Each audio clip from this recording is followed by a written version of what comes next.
What one-time conversation with a complete stranger had the most profound impact on your life? My daughter was born and she wasn't breathing when they took her from us.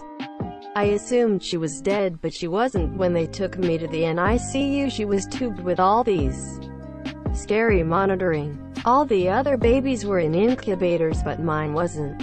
I remarked to the nurse that felt like a good sign. It was a gut punch when she said, "We only have her in the open air in case she has a heart attack. And we need to move quickly. We will control her environment when the doctor says it's okay." A doctor came in and explained that she is very sick but getting better. I simply didn't believe him. I was terrified. One of the other parents in the NICU took me aside and told me that the doctors here wouldn't lie to me for liability reasons. If he thinks my girl is going to get better, she probably will. It was like he untied a knot in my stomach and made it a little easier. She pulled through and is healthy. This is an honest-to-God true story. I worked in a Subway for the summer years ago. There was a regular customer, 60-odd, rode an old-timey bicycle with a basket that he kept his dog in. Anyway, one time he comes in and it's just me and him in the restaurant. He asks how I am. I tell him I am fine. He asks how I really am. And for no particular reason I told him some of the problems I was facing in my life. Let me note, this was particularly out of character for me.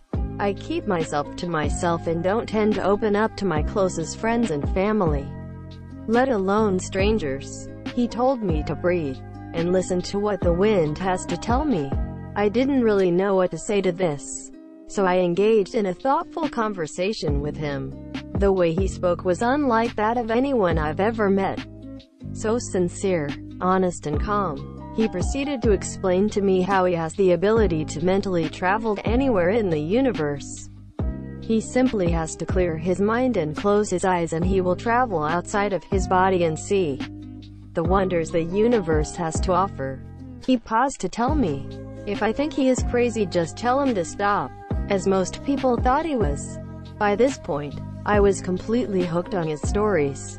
He told me of worlds that rain diamonds, black holes, conscious beings made entirely of gases and resin. As he left, he said I would see him once again in my life, but only when I was ready. This was about 6 years ago. I will add, the man did not strike me whatsoever as crazy, and insisted that he had never touched a drug in his life. I honestly believe that he wasn't crazy.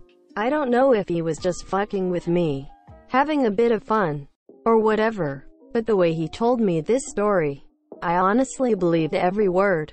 And I am not a very gullible person. At the time as well, I had never drank or taken any drugs.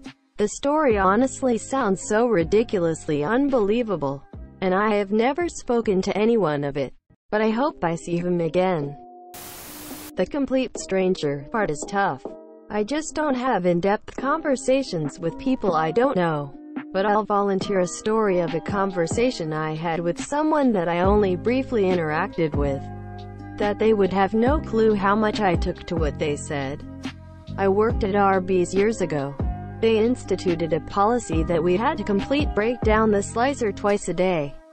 Wash, rinse, sanitize all the components, and then reassemble. The problem was we were the busiest store in the area by far. So at the manager meeting, where we were discussing implementation, I'm being the stick in the mud. I'm like, we're too busy. If we pre-cut enough roast beef to handle business during the time it'll take someone to clean the whole thing, the beef will taste like shit, and our food quality will suffer. One of the other managers looks and goes, "Hey, before we say it's impossible, let's give it a shot." And that changed the game for me professionally. I realized I was a naysayer of work, change, and opportunity, and I tried really hard to change that. Years later, I had a boss who never gave compliments say to me, "You know what I like about you? No matter what we have to do or how comfortable you are with it, you're fine with it." And I thought about that manager back at Arby's that, again, has no idea the impact he had on me in that moment.